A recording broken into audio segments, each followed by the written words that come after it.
In this lecture presentation, you'll learn how to complete a decision-making worksheet. We'll begin by discussing the advantages to using a decision-making worksheet. Then, we'll go through each step of the worksheet together so you can learn how to use it for the important decisions in your life. As always, I recommend having your slides available to fill in the blanks and take notes as we proceed through the lecture material.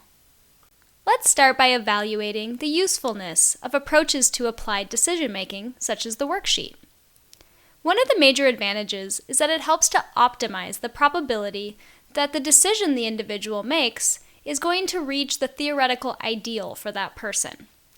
Optimization essentially refers to how actual decisions compare to the theoretical ideal decision, and using a worksheet has been shown to help maximize our decision-making capabilities. Worksheets also help frame the decision to be made, so we're very clear on what we're trying to decide between and what options might actually work. On that note, one of the major advantages of using a worksheet is that it strongly encourages brainstorming. We're more likely to come up with a variety of options that might best serve us. Another advantage is that it helps to clarify personal values and preferences. It encourages reflection, and it encourages the identification of those aspects of the decision that really matter to the person who is making the decision. On that note, it also helps to identify the relative importance of various considerations. We may have many different values and preferences that we're considering, but they don't tend to be equally important to us. Decision-making worksheets, like many of the strategies we discussed in this course, help reduce the load on working memory. Worksheets are particularly useful when there are a lot of variables because it's difficult, because of our limitations in terms of working memory, to hold all of the ideas in mind at once. That allows the consideration of more variables and also more considerations. Worksheets also support us in staying focused and give us the ability to take a break when we need it because we can come back to the worksheet where all the information is there for us so we don't have to worry about forgetting or redoing any of the work. Forethought, which refers to the proactive consideration of potential consequences that we spend time considering before the choice is made, really helps limit the likelihood of that 20/20 hindsight phenomenon. Hindsight refers to the reevaluation of a decision after it's been made and after the consequences have occurred. And it oftentimes comes along with the belief that the consequences could have been known. Interestingly, we only tend to engage in this hindsight evaluation when we feel like we've made the wrong decision. There's often a great sense of certainty that the information was there and the outcome should have been predicted more accurately. It's really hard to correct for because we're often unaware of it. I always recommend that people ask themselves if the outcome could have been reasonably predicted prior to the decision being made.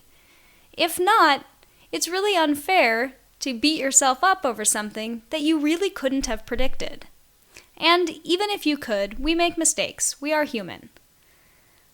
While I think it's important to meet ourselves with compassion and grace, especially when we know we've made a decision that arguably wasn't our best, it's important that we still ask ourselves what went wrong in order to learn from it.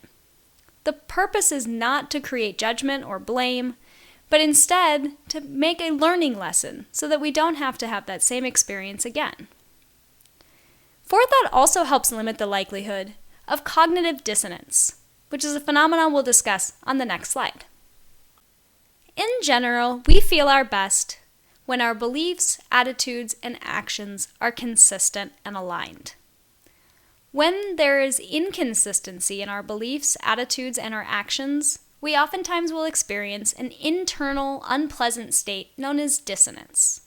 This might feel like anxiety or discomfort or just a general sense of not feeling very well. Unfortunately, to reduce dissonance, people oftentimes want to change their beliefs to match their actions rather than the other way around. Let's look at an example. Most people know that smoking cigarettes is unhealthy, but many do it anyway. What might they tell themselves to feel better? That is, to feel less cognitive dissonance. They might say, "It's so enjoyable that it's worth it."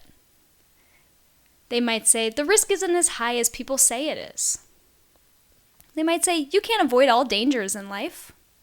Or perhaps, "If I stopped smoking, I'd gain weight, and that would be bad for my health too." So there are 4 options for reducing dissonance. Number 1 is to change the action. In this example, that would be to quit smoking. While this is a sensible decision to make in light of the issue, quitting smoking is one of the hardest options.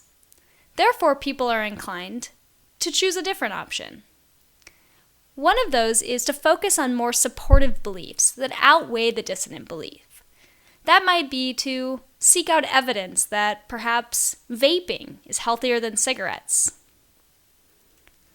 Another option would be to reduce the importance of the conflicting belief. That is, to justify the behavior by believing that other behaviors outweigh the risk. For example, "I'm really healthy overall, I eat really well, I exercise a lot. Everybody has a vice, this is mine." Or the person might try to change the conflicting belief. This tends to be very challenging as well.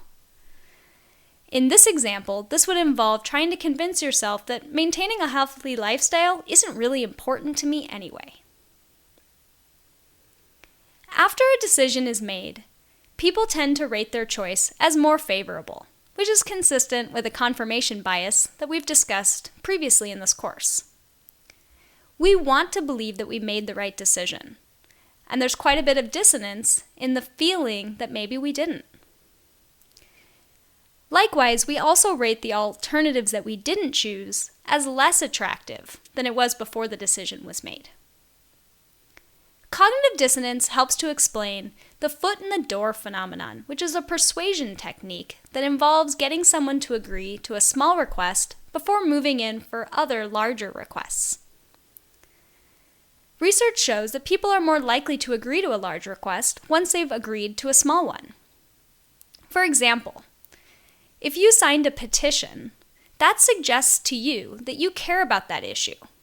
Then, when they reach out to you later to ask for a donation, there's a sense of obligation, and the dissonant aspect of not contributing clashes with the belief and attitude we have that this is important to us. That is, by signing the petition, we have created a sense of knowing that this thing matters to us. Therefore, when we are asked to contribute in another, larger way, we feel that we have to be invested and committed, otherwise we are clashing with our own belief system. Those of you who like to watch the videos intermixed with the lecture presentation should pause here to view the video Cognitive Dissonance. For the remainder of this lecture, we're going to review the decision-making worksheet as presented by Halpern in her critical thinking textbook, Thought and Knowledge. This is the decision-making worksheet that is assigned this week, so please be sure to carefully review the assignment directions and to carefully follow the steps that we will review over the rest of this lecture. As a brief overview, the decision-making worksheet starts with framing the decision. Then, to generate the alternatives. Those are the options that the person might consider that could satisfy the decision. Next, to list the considerations. These are the things that matter to you, your values, your goals, your preferences. Next, you need to weigh those considerations and weigh the alternatives. Lastly, you'll calculate a decision, and I'll teach you how to do that. Worksheets have been shown to help with a variety of aspects related to decision making. As stated earlier, it does help clearly frame the decision to be made. It helps encourage brainstorming in terms of options and values, and again, identifying the relative importance of those values and preferences. The research also shows that people who use decision-making worksheets experience less post-decision stress and anxiety, feel better prepared if something goes wrong, and also report feeling more confident and happy about their choice. I do want to note that the worksheet is a decision maker helper, not an absolute determinant of what you should do in any given situation. The example in the book explores what a hypothetical person named Evan should do after graduation. I encourage you to read that section of the assigned reading so that you can see another example of how the decision-making worksheet can play out. Step 1 of using a decision-making worksheet is to frame the decision. The entire decision-making process depends on how the problem is defined. Every decision places us at a choice point in which we can move closer to our goals and values or further away from them. This relates to one of your videos this week, which you might consider pausing here to view. That video is Choice Point. So if the entire decision-making process depends on how the problem is defined, this really speaks to the importance of step 1. The framing of the decision influences the alternatives that are generated and the way that they're evaluated. For example, if you are asking yourself, what choices do I need to make to align with a successful career, you really need to reflect on what success means to you. Is that how to choose a career path that will be meaningful and fulfilling? Is it how to choose a career path that is going to give you your best chances of a high salary? Is it prestige? We all define success differently, and it's important to know what we're trying to accomplish. It's also important to be very mindful of how other people have framed the decision for you. If you don't know if the decision is based on your own desires, needs, values, and priorities, you're likely to make a decision based on other people's desires, needs, values, and priorities, and it won't necessarily satisfy you. You may need to engage in self-reflective activities to fully think through the decision, and also to identify some of the considerations and also some of the options. That might involve journaling, therapy, research, career testing, or just talking to friends and people in the field. For the rest of this lecture, we're going to use the example of an individual named Maria who's trying to decide what career path she should pursue after graduation. Maria is a junior who's majoring in psychology, and as she gets closer to her senior year, her family and friends have been increasingly curious about what she's going to do with her life. I'm sure none of you can relate to that. Step 2 is to generate the alternatives. These are the options the individual has. You want to start by brainstorming all of the possibilities that could solve the problem and really challenge yourself to think outside of the box. Any options that are remotely good or possible should be considered, and you'll want to write these across the top of your worksheet. As you can see in the table, you want to allow room for 2 columns underneath each alternative. Wait to evaluate your alternatives. We'll get there, but for now, just consider what your options are in terms of your decision. For Maria, she is debating between an artist, a pharmaceutical sales rep, a licensed marriage and family therapist, a licensed psychologist, or a bank teller. Step 3 is to list the considerations. Considerations refer to any values, preferences, or aspects of the decision that are important to you. You'll list these on the left-hand side, and they will absolutely affect the outcome of the worksheet, so it's really important to spend time on this step. You'll notice in your module that there's a resource called Values Checklist. I've included this as a way of getting your brainstorming going in case you're having trouble identifying some of your values. Another approach is to consider when you feel happy. When was the last time you felt happy, or the last time you felt proud, fulfilled, or satisfied? What were you doing? Oftentimes that can speak to the aspects of our lives that bring us a sense of joy, pride, or fulfillment. Another exercise that comes from acceptance and commitment therapy is called the eulogy exercise, where you actually write your eulogy for yourself. This can help identify values because it speaks to how we want to be remembered. This is an interesting exercise, and I encourage you to try it. So as I stated before, on the left-hand side, you'll list all considerations and variables that'll be affected by or involved in your decision. After listing them, reconsider how your decision was framed or worded and all of the alternatives and considerations you've listed. Sometimes we realize new alternatives or discover other considerations that might be important. It might also be a good idea to ask trusted individuals if they have any ideas, both in terms of alternatives and considerations. There are 4 categories to consider: gains and losses for the self, gains and losses for others, self-approval and disapproval, and social approval and disapproval. After much thought, Maria has determined the following as her considerations: altruism, that involves caring, compassion, empathy, and helping others. Practicality, that is the efficiency or the cost of getting there and the likelihood of getting there. Authenticity, being fully herself. Connection, which involves curious exploration and a sensation of kind of deep, meaningful relationships with others. Diversity, which for Maria refers to social justice, being in a position to contribute to her community and to provide service to marginalized and oppressed communities. She also values interactions with a diverse group of individuals.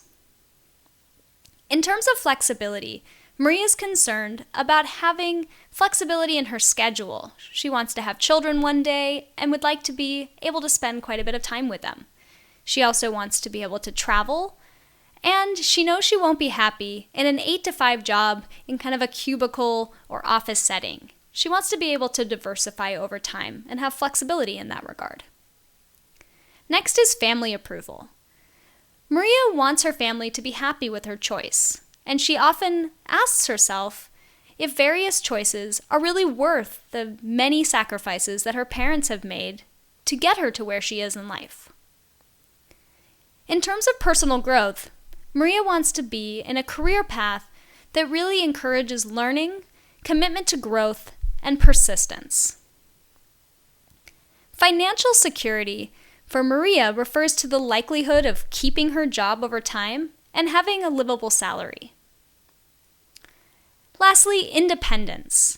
Maria really values autonomy, her ability to make her own decisions, and to be in charge of the way that she goes about kind of doing the important things in her life.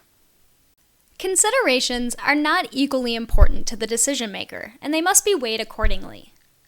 You'll note each weight alongside each consideration, as you see here in parentheses. Weighing considerations is really great for clarifying which of the considerations are most important to you. The decision-making outcome depends on these relative weights. Small differences in weights can make a huge impact in the outcome. You'll weigh each consideration on a 5-point scale from 1 to 5, 1 signifying slight importance to you, and 5 maximal importance. Keep in mind that any numbers are okay. This is all about your preferences and your values. The more honest you are, the more this will be a helpful strategy for making decisions in your life. You can see that for Maria, diversity and personal growth are most important to her, whereas authenticity and financial security, although they are important, are least important compared to her other considerations. Step 5 is to weigh the alternatives. That is, to see how well the alternatives satisfy the considerations. This is an example of a time that evaluating our own feelings is quite rational because it's a personal decision and feelings should impact our personal decisions. For each of the considerations, I want you to look at your alternatives and determine how well each satisfies the consideration that is listed. You'll note the weight in the right-hand column below each of the alternatives on a scale from -2 to +2. -2 means that it's highly incompatible.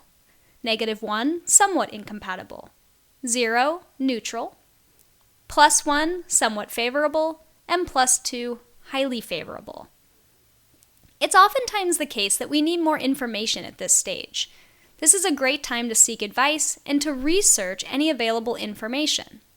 For example, when it comes to financial security, it's important that we're seeking out information to really accurately evaluate what the financial security looks like in that field and what the typical salary might be.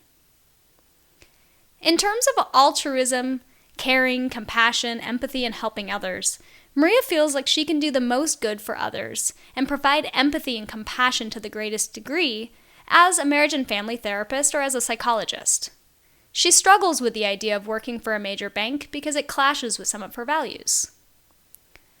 As far as practicality is concerned, she feels that her most practical or efficient option is to become a bank teller because her dad is the manager of a bank and can get her a job right out of college.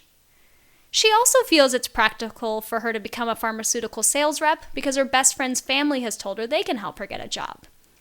No advanced degree is required for either the career path of bank teller or sales rep, which also is exciting in the sense that she can get straight to it after graduation. Becoming a psychologist requires a doctorate, and for Maria, there are no programs nearby, so it would require moving. This makes it a very expensive and long road for Maria. She also strongly disliked undergraduate statistics and didn't do particularly well in that course, so she's concerned that she might not get into a doctorate program, and if she did, that she probably won't enjoy many of the classes she'll have to take. Becoming a marriage and family therapist requires a master's degree, but there's a nearby program at a public university that's more affordable, and it's a 2-year program. She realizes she can work at the same time because they offer late afternoon and evening courses, which makes it a more practical route for her to take. She feels the least practical option for her is to become an artist, because while she loves it, she doesn't have any connections in that field, and she fears she'll have trouble finding a job. In terms of authenticity, Maria feels like she'll be most able to be herself as an artist, followed by a therapist or psychologist. Artist gets the highest rating because she feels she'll really be able to be herself completely, whereas even as a therapist or psychologist, she might have to keep parts of herself outside of the therapy room, like her sarcasm and her dark humor. As far as connection goes, Maria really values face-to-face relationships. It's really an important part for her that she have deep personal connection. So while all of the jobs involve interacting with others, becoming a marriage and family therapist or a psychologist have the greatest degree of privilege in terms of these deep relationships. Maria feels in terms of diversity like she can make the biggest difference in supporting and advocating for social justice as a therapist, psychologist, or an artist. She also really values interacting with a wide variety of people, which again she feels is most aligned with the therapist, psychologist, or artist routes. She does not feel that a sales rep or a bank teller will put her in a position to meaningfully advocate or support for these communities. In terms of flexibility, Maria again feels like being a therapist or psychologist or an artist will provide her with the most flexibility. She likes the idea of creating her own schedule and working in multiple settings. She hates the idea of being in a bank during business hours all day, but recognizes that her dad has good benefits and paid time off, which is nice and does allow for her family to travel and for him to be home for dinner. She's heard that it's similar as a sales rep, but recognizes that she'll need to do a bit more research there. Family approval is really important to Maria as well, as you can see with a score of 4.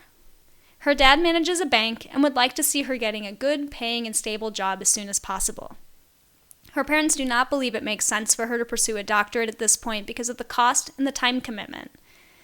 So while they are against the idea of her becoming a psychologist, they're neutral to her becoming a master's level therapist.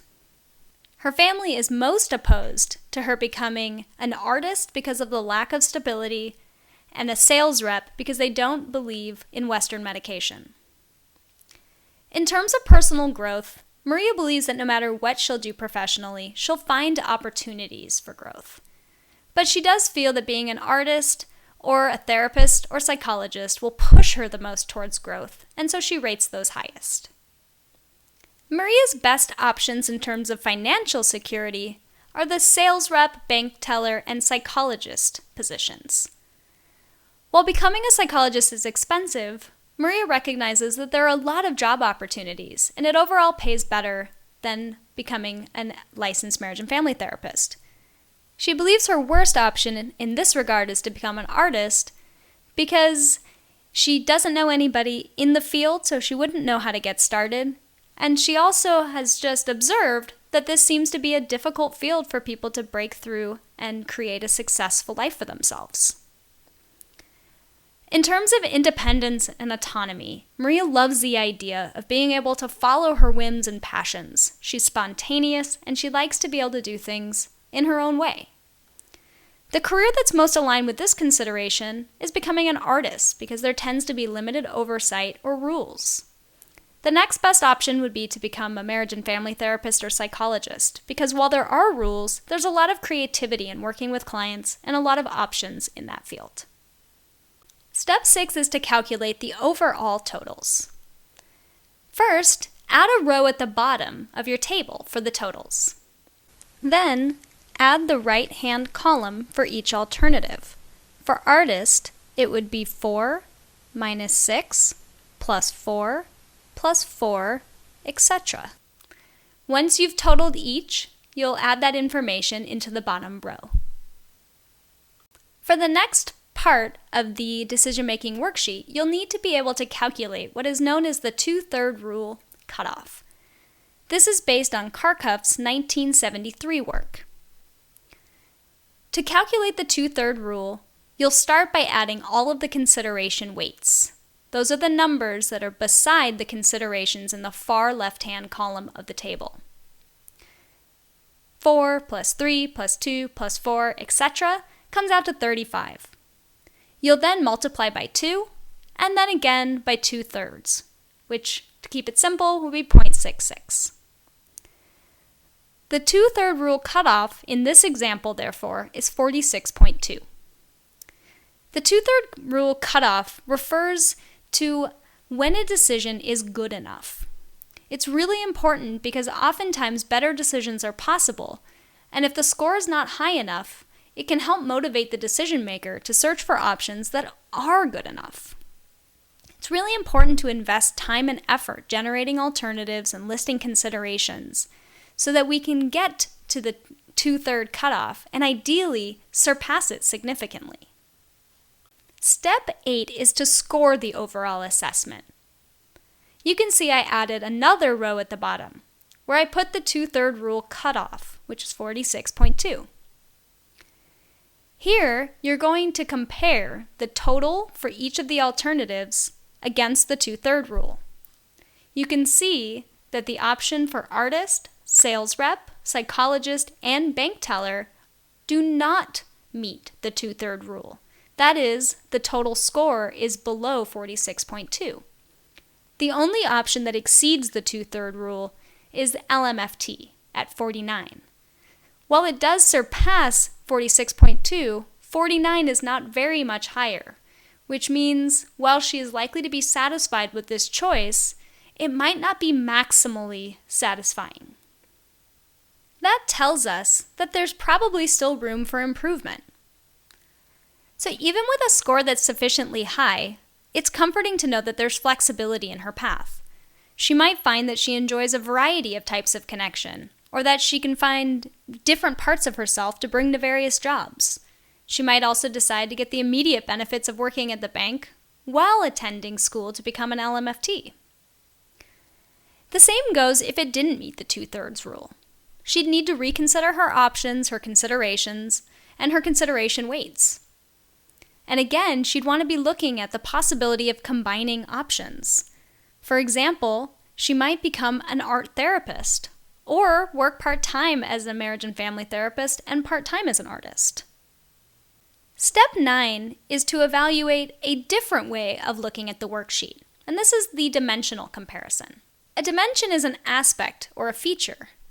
So this strategy is evaluating how each of the alternatives satisfy the various dimensions of interest.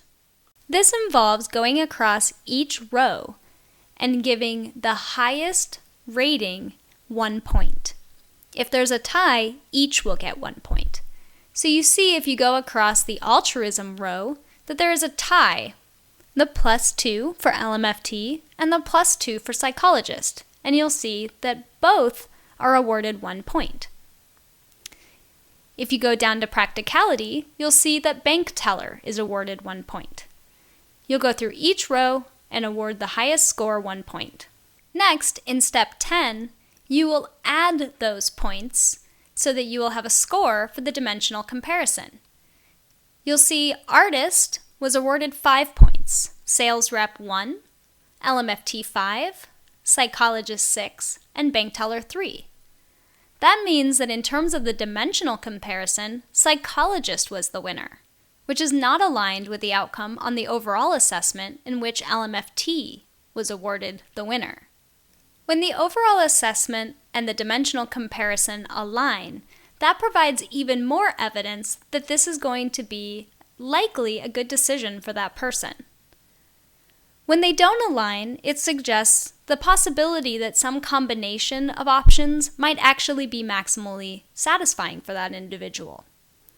This brings me to the final step, which is to evaluate the outcome. As I stated previously, the overall assessment score tells us that she'd be happiest and most fulfilled by becoming a marriage and family therapist. But the dimensional comparison tells us she'd be best off as a psychologist, followed by a tie between LMFT and artist. This tells me she'd be happiest if she combined artist with LMFT to get the benefits of both of those career options. While psychologist wins in the dimensional comparison, it does not meet the 2/3 rule and has significant drawbacks from her perspective. Again, there are many ways of combining options, and this can really facilitate finding the maximally beneficial choice.